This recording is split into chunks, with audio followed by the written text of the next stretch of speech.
அடுத்ததாக மகிழ்வுரை வழங்குவதற்கு நாம் அனைவரும் எதிர்பார்த்து கொண்டிருக்கும் நகைச்சுவை இன்றைக்கு டிவியில் என்றாலே அது என்ன முகமும் தெரில. திரு மௌனசுந்தரம் அவர்கள் பெயரை சொன்னாலே அனைவருக்கும் ஒரு நகைச்சுவை பற்றி கொள்கிறது. நன்னெறி கழகம் சார்பில் நடத்தப்படுகின்ற சுகி 50 விழா, சிவம் 50 விழா, நன்னெறி கழகத்தின் தலைவர் பத்மநாபன் அவர்களே, செயலாளர் ஜெயச்சந்திரன் அவர்களே, இந்த விழாவிற்கு முன்னிலை வகிக்கும் பேரூர் ஆதீன மகாசன்னிதானம் அவர்களே, பாரதிய வித்யா பவன் தலைவர், எனக்கு முன்னால் பேசிய கோவையின் குரலாக பேசிய கிருஷ்ணராஜ வானவராயர் ஐயா அவர்களே, ஸ்ரீ கிருஷ்ணா ஸ்வீட்ஸ் தலைவர் கிருஷ்ணன் அவர்களே, என்னுடன் சுக்கி அண்ணாவை வாழ்த்த வந்திருக்கும் பேராசிரியர் பெருமகன் ராஜாராம் அவர்களே, பெரியோர்களே, தாய்மார்களே, உங்கள் அனைவருக்கும் என்னுடைய பணிவான வணக்கத்தை தெரிவித்துக் கொள்கிறேன். நீங்கள் சைலண்டாக இருக்கீங்க.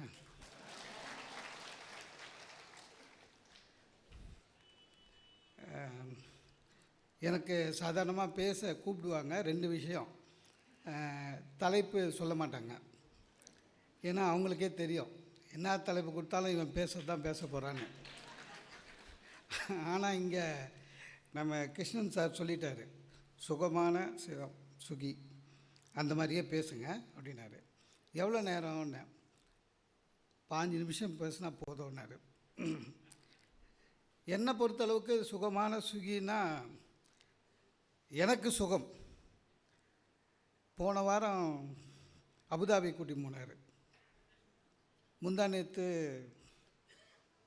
ஓமன் போயிட்டு வந்தோம். அதனால் மாதத்தில் ஒரு நாடு கூட்டி போயிட்டு சம்பளம் ஏற்றி கொடுத்துட்ருக்கார். எனக்கு சுகமான சுகி. சில பேரை நினைக்கும் போது, சில மனிதர்களை, உறவுகளை நினைக்கிற போது நமக்குள்ள ஒவ்வொரு உணர்வு வரும். சில பேரை நினச்சா மனசு அமைதியாகும். சில பேரை நினச்சா மனசு இறுகி போகும். சில பேரை நினச்சா கோபம் வரும். இப்போது எனக்கு கல்யாணம் ஆகி 20 வருஷம் ஆகுது. எங்கள் மாமனாரை இப்போ நினச்சாலும் பிபி சொயின்னு ஏறும். ஏன்னா பொண்ணை பற்றி நல்லா தெரிஞ்சு நம்மளுக்கு கல்யாணம் பண்ணி கொடுத்துருக்காரு பாருங்க. சாமி சிரிக்கிறாரு. அவருக்கு அந்த மாதிரி பிரச்சனை எதுவும் இல்லை சார். புகழ், இன்றைக்கு புகழின் உச்சியிலே அவர் இருக்கிறார் சுகி அண்ணா. இத்தனை பேர் வந்திருக்கீங்க. ஐயா வானவரையர் பேசும்போது சொன்னார், இவ்வளோ கூட்டம் வந்திருக்கு. அதற்கு காரணம் என்ன அப்படின்னா, அவருடைய பேச்சை வைத்து கொண்டு இத்தனை மனங்களை ஜெயிக்க முடியும் என்பதை தமிழ்நாட்டிலே காட்டிய இலக்கிய பேச்சாளர் சுகி அண்ணா மட்டும்தான். வேறு யாராலும் இருக்க முடியாதுங்க சார். புகழ் சில பேருக்கு பதவியால் வருதுன்னு, அவருக்கு இதுவரையும் எந்த பதவியில் அவர் இருந்ததில்லை. எனக்கு கூட ஆசை, பதவியில் இருந்தால் புகழ் வருமோன்னு சின்ன வயசில் அப்படின்னு நினச்சேன். அதெல்லாம் அப்புறம் முடிஞ்சு போச்சு. நான் ஒரு ஃப்ளாட் வாங்கினேன், 16 ஃப்ளாட்டு மொத்தம். அந்த 16 ஃப்ளாட்டில் மீதி 15 பேர் எல்லாம் 16 பேர் ஒரே நாள் கிரகப்பிரவேசம் பண்ணோம். அந்த மீதி 15 ஃப்ளாட்டுக்காரனும் கீழே வந்தான். என்னை பார்த்தான், ரொம்ப மகிழ்ச்சி சார், எல்லாம் ஒன்றா இருக்கிறோம். இந்த ஃப்ளாட்டெல்லாம் வாங்கிட்டா 16 பேருக்கு அசோசியேஷன் வைக்கணுமா, அதனால் நம்ம வச்சு நீங்கள் தலைவர் ஆகிடுங்க அப்படின்னா. எலெக்ஷன்லேயும் நிற்காமங்க. எனக்கு பயங்கர மகிழ்ச்சி, ஒரு பெரிய பதவி வருதுன்னு. அடுத்த வார்த்தை சொன்னான், எங்களுக்கெல்லாம் நிறைய வேலை இருக்குது, அதனால் நீங்கள் பார்த்துக்கோங்க. நான் முடிவு பண்ணிட்டான், வேலை இல்லாமல் இருக்குது, அதில் நான் தான் சார். பதவி ஏற்றுக்கிட்ட பிறகு தான் தெரிஞ்சது, அடுத்த நாள்லேருந்து அன்றைக்கி பிடிச்ச சனி எனக்கு. ஆமாங்க, முன்னெல்லாம் காலையில் 6 மணிக்கு எழுந்து சுகியா எனக்கு ஃபோன் அடித்து பேசுவேன். ஏதாவது சந்தேகம் இருந்தால் கேட்பேன். ஞானசம்பந்தன் சாருக்கு பேசுவேன், சாலமன் ஐயா, பாப்பையா ஐயாவுக்கு பேசுவேன். அப்படிலாம் பேசியிருந்தேன். என்றைக்கு ஃப்ளாட்டில் வந்து நான் தலைவர் ஆனனோ எல்லாருக்கூடையும் பேசுறது முடிஞ்சிச்சு. எழுந்தவுடனே காலையில் ப்ளம்பரு, கார்பெண்ட்ரு, கார்பரேஷன் வண்டி ஊதுதா, சத்தம் வருதான்னு பார்த்து விசில் ஊதுனோன்னு கடன்னு எல்லாரையும் வெளியே அனுப்புறது. ட்ரில் மாஸ்டர் மாதிரி ஆகிட்டேன். திடீர்னு ஃபோன் வருது மேலேருந்து, மேல் வீட்டுக்காரன் ஃபோன் பண்ணுறான், என் வீட்டு ஃப்ளாட் வாசலில் வச்சு இந்த பால் பேக்கெட்டை காணும், கண்டுபிடிச்சி கொடுன்னா. அதை நாய் தூக்கின்னு போயிடுச்சா பூனை தூக்கின்னு போயிடுச்சான்னு சீரியஸாக பின்னால் போய் கண்டுபிடிச்சி அவங்ககிட்ட கொடுக்கணும். திடீர்னு ஒருத்தர் வந்தான், நானும் தானே மெயின்டெனன்ஸ் சார்ஜ் கொடுக்குறேன்னா. ஆமாம் சார்ண்ணா. செக்யூரிட்டி நான் உள்ளே வரும்போது வணக்கம் சொல்ல மாட்டேறான்னா. அப்புறம் செக்யூரிட்டியை கூப்பிட்டேன், யோ வணக்கம் சொல்லியாண்ணா. இப்போ என் செக்யூரிட்டி என்ன பண்ணுறா, திருடனே வந்தாலும் சரி வணக்கம் சார் போ சார், அவனுக்கு என்ன வந்தது சார். எல்லாம் இப்படியே போச்சு. பதவி ஒரு பைசாவுக்கு பிரயோஜனம் கிடையாது. ஒரே நாள் 6:30 மணிக்கு காலையில் பெல் அடிச்சது, கதவை திறந்தா ஒரு அம்மா கையில் குழந்தையோடு அழுதுக்குன்னு, எனக்கு ஒரு வழி சொல்லுங்கோன்னுச்சு. யாருன்னே தெரில, ஃப்ளாட்டு மாதிரி வந்துச்சானா, எனக்கு ஒரு வழி சொல்லுங்கன்னு உள்ளே வருது. திரும்பி பார்க்குறேன், என் ஒய்ஃபு உருன்னு என்னை பார்க்குறா. ஒன்றும் சொல்ல மாட்டேதுங்க, எனக்கு ஒரு வழி சொல்லுங்க, எனக்கு ஒரு வழி சொல்லுங்க, அழுதுகினே இருக்குது. திரும்பி பார்க்குறேன், என் ஒய்ஃபு ஒரு முறைச்சிட்டு சார் பையனை இழுத்துன்னு ரூமில் போய் டமால்னு கதவு சாத்திட்டான். அதுக்கப்புறம் இந்த அம்மா சொல்லுது அண்ணா அப்படின்ச்சு. அதை முதல்ல சொல்ல வேணாமா, கையில் குழந்தைய வச்சுன்னு எனக்கு ஒரு வழி சொல்லு, எனக்கு ஒரு வழி சொல்லுனா அது கோச்சின்னு உள்ளே போயிட்டா. என்னம்மான, நான் செக்யூரிட்டியோட ஒய்ஃபு, அவர் சம்பளம் வாங்கினா குடிச்சிடுறாரு, அடுத்த மாதம் சம்பளத்தை என்கிட்ட சம்பளத்தை கொடுத்துருங்கஞ்சி. அதெல்லாம் கொடுக்க முடியாது, 5ஆந்தேதி சம்பளம் தருவேன், அவனை கூட்டின்னு வரேன், நீ வந்துரு, அவன் எதிர்க்க அவங்ககிட்ட பணம் கொடுக்குறேன், அச்சு பிடிங்கிட்டு போயிட்டு வா அப்படின்னா. போயிடுச்சு. திரும்பி பார்க்குறேன், கதவு திறந்தது. என் ஒய்ஃப் ஒரு கையில் பையன், ஒரு கையில் சூட்கேஸு. எனக்கு ஒரு வழி சொல்லுங்கண்ணா. அன்னியோட ரிசைன் பண்ணேன். ரொம்ப கஷ்டங்க. நிறைய பேருக்கு இப்போ அப்படி தான். நல்லது செஞ்சால் புகழ் வருமா, அதுவும் சந்தேகம். ஒரு பேச்சாளனா யாராவது சேவை செய்யலான்னு நம்ம மதுராந்த பக்கத்தில் ஒரு ஆதரவற்ற முதியோர் இல்லம், உண்மையிலே ஆதரவு இல்லை, அவங்களுக்கு ரொம்ப கஷ்டப்படுறவங்க, அவங்களுக்கு எந்த சொந்தமும் கிடையாது, எல்லாமே 60+. ஒரு 70 பேருக்கு இருக்காங்க. என்னால் முடிஞ்ச அளவுக்கு ஏதாவது சேவை செய்யலான்னு என்றைக்காவது கூட்டம் இல்லாத ஞாயிற்றுக்கிழமை அங்கே போயிட்டு தமாஷா ஒரு அவர் பேசிட்டு வருவேன். காசு வாங்க மாட்டேன். என்னால் முடிஞ்ச சேவை. நம்ப மாட்டீங்க, கொரோனா காலத்தில் பாஸ் வாங்கிட்டு போய் மதுராந்தகத்தில் நான் பேசியிருக்கேன். அவங்களுக்கு அதான் மகிழ்ச்சி. நல்லா தான் போயின்னு இருந்தது. 3 மாதம் முன்னால் போனேன், சேவை செய்வோன்னு பேசினேன். உட்காந்து இருந்தாங்க பெரியவங்க. அப்புறம் பேசி முடிச்சோன்னே ஒரு பெரியவர் கூப்பிட்டாருங்கவா அப்படின்னாரு. கிட்ட போனேன், தலையில் கை வச்சு ஆசீர்வாதம் பண்ணார். நல்லா பேசுகிற, நீ வர அன்னைக்கு எங்கள் எல்லாருக்கும் சந்தோஷமாக இருக்குது, நீ பேசிட்டு போன பிறகும் நீ பேசுனதை வச்சே நாங்கள் சிரித்து பேசின்னு இருப்போம். இன்னும் ஒரு கெட்ட பழக்கம் உங்ககிட்ட, நீ எப்போவாது நினச்சாதான் வர, அதனால் பேசாமல் நீ எங்களுடைய தங்கிடு. அது ஆதரவற்ற முதியோர் இல்லை சார், எங்களுடைய தங்கிடு, நம்மலாம் பேசிக்கினே இருப்போம் அப்படின்னாரு. அப்புறம் நான் அந்த காப்பாளர்கிட்ட சொன்னேன், மாதம் என்னால் முடிஞ்ச பணம் கொடுத்துட்றேன், இனிமேல் இந்த பக்கம் வரமாட்டேன், ஏன்னா கண்டிஷனாக என்னை அட்மிஷன் போட்டுருவாங்க போல இருக்குது. நல்லது செஞ்சாலும் பிரச்சனை. எந்த பிரச்சனை சார், பிரச்சனை எங்கே இருக்குதுன்னு தெரியாமலே பிரச்சனைன்னு சொல்லின்னு இருக்கிறவங்களாம் நிறைய பேர் இருக்காங்க. நம்மளில் நிறைய பேர் அந்த மாதிரி தான் இருக்கும். அதாவது சுகி அண்ணாவுடைய புகழுக்கு காரணம் எந்த விதமான பதவியும் இல்லை, வெறும் பேச்சல்ல சார். ஒரு தன்னம்பிக்கையுள்ள ஒரு மனிதன் சார். எனக்கு அவரை பற்றி பேசுறதுக்கு எனக்கு நிறைய இருக்கிற பேச்சாளர்கள்லேயே எனக்கு கொஞ்சம் கூடுதல் இது உண்டு. எப்படின்னு கேட்டிங்கன்னா, அண்ணன் பேச்சுக்கு வரும்பொழுது நான் எதிர் வீட்டில் ஸ்கூலுக்கு போயின்னு இருக்கேன்.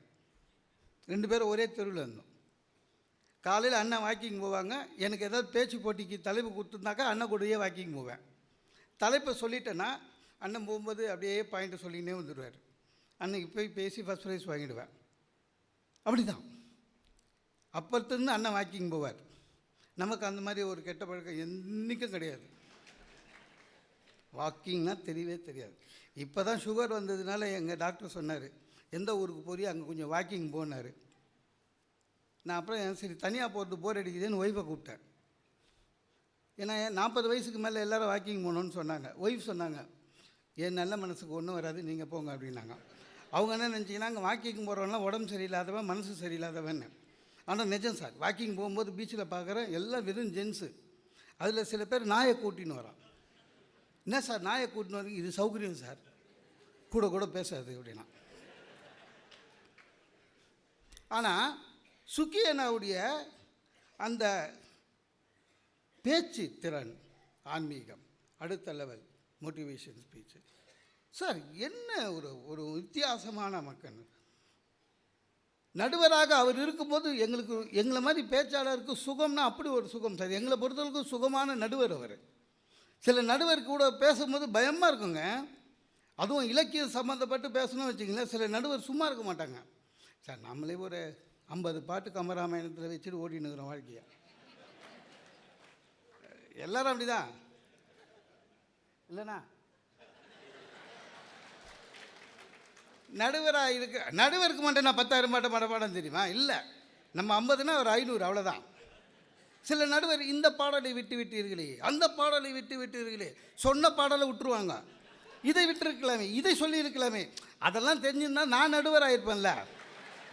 நான் ஏன் ஓரமாக நின்று பேசின்னு இருக்கேன்? ஆனால் அண்ணங்கிட்ட அப்படி இல்லை சார்.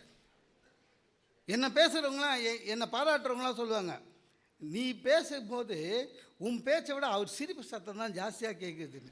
அதை சில பேர் அவர்கிட்டே கம்ப்ளைண்ட் பண்ணியிருக்காங்க. அதுனா நீங்கள் அவன் பேச மட்டும் சிரிக்கிறீங்க அப்படின்னு சில பேர் அதுவும் சொல்லியிருக்காங்க. சார் அப்படி தான் ஒரு பேச்சாளரை பேசும்போது லிஃப்ட் பண்ணி விடணும் சார். அண்ணன் குறுக்கில் வந்தார்னா நம்ம பேச்சு அடுத்த கட்டத்துக்கு போவோம்.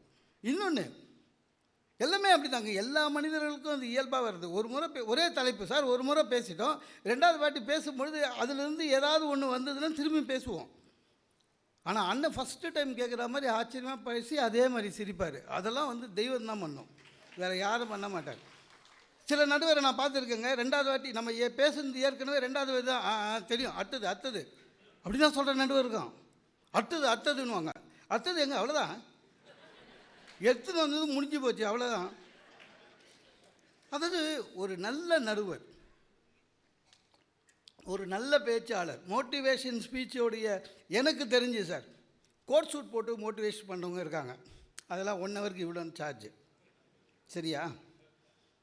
ஆன்மீகத்தில் மோட்டிவேஷன் இருக்காங்க, அதுவும் எப்படின்னு தெரியும்.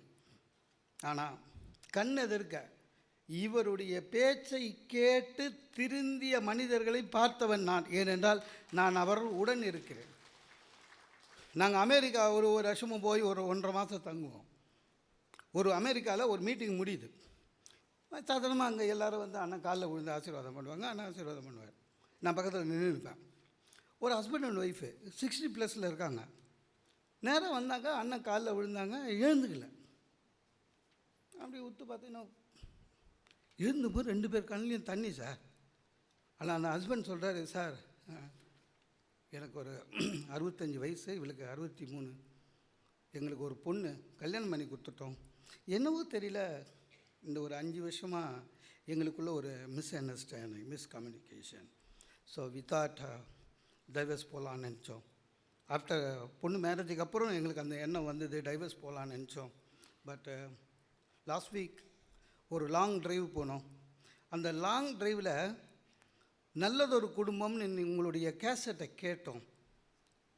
கேட்டோன்னே எங்கள் 2 பேர் மனசும் மாறிடுச்சு, சேர்ந்து வாழறதுன்னு முடிவு பண்ணிட்டோம். இது என்ன எதிர்க்க சொன்னது. சொல்லிவிட்டு எழுந்துக்கிறாங்க. அவங்க போன பிறகு நான் தான் அண்ணங்கிட்ட கிண்டலாக சொன்னேன், அவர் ஒரு நல்ல முடிவு எடுத்தார், கெத்துட்டியா நான்.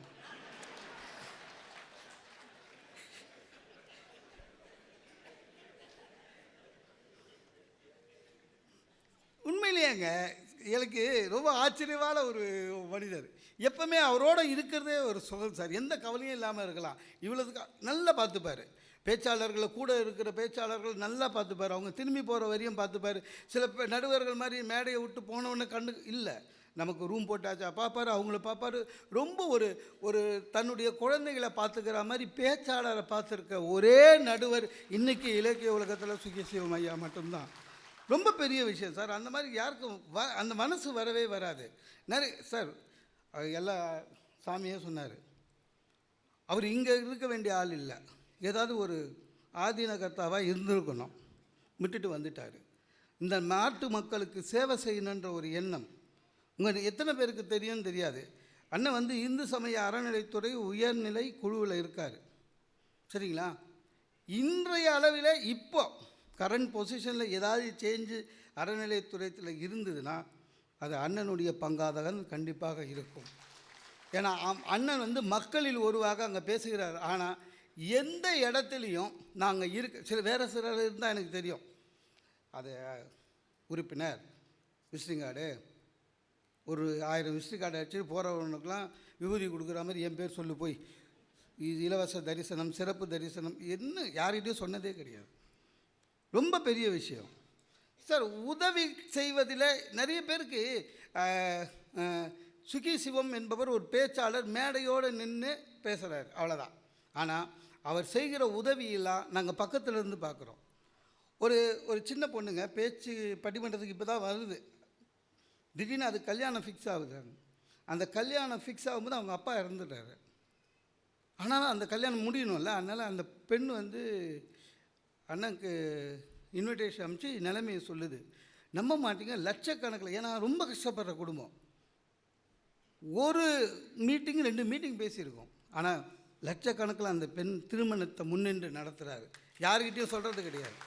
அவருடைய மிகப்பெரிய ப்ளஸ் பாயிண்ட் என்ன தெரியுமா? சொல்கிறது இல்லை, சொல்ல மாட்டார், யார்கிட்டையும் சொல்ல மாட்டார், எந்த உதவியும் சொல்ல மாட்டார். எத்தனையோ குழந்தை அவருக்கு 2 மாதத்துக்கு முன்னால் திருச்சியில் விழா நடந்ததுங்க. ஒரு பண முடிப்பு கொடுத்தாங்க, எனக்கு தெரியும். அதுக்கு மேலே ஒரு 25,000 ரூபாய் வச்சு அதை ஒரு நிறுவனத்துக்கு கொடுத்ததும் எனக்கு தெரியும். தனக்கு என்று நிறைய உதவி. ஒரு பையன் இவர்கிட்ட வணக்கம் சொன்னான், சொல்லுப்பா அப்படின்னாரு. ஐயா, உங்கள் பணத்தில் தான் நான் படித்து இந்த நிலைமைக்கு வந்தேன் அப்படின்னாரு. சரியா, சரி போ. அதாவது நான் கொடுத்து தான் நீ பெரிய ஆளான என்ன ஞாபகம் வச்சு ரைட் போ.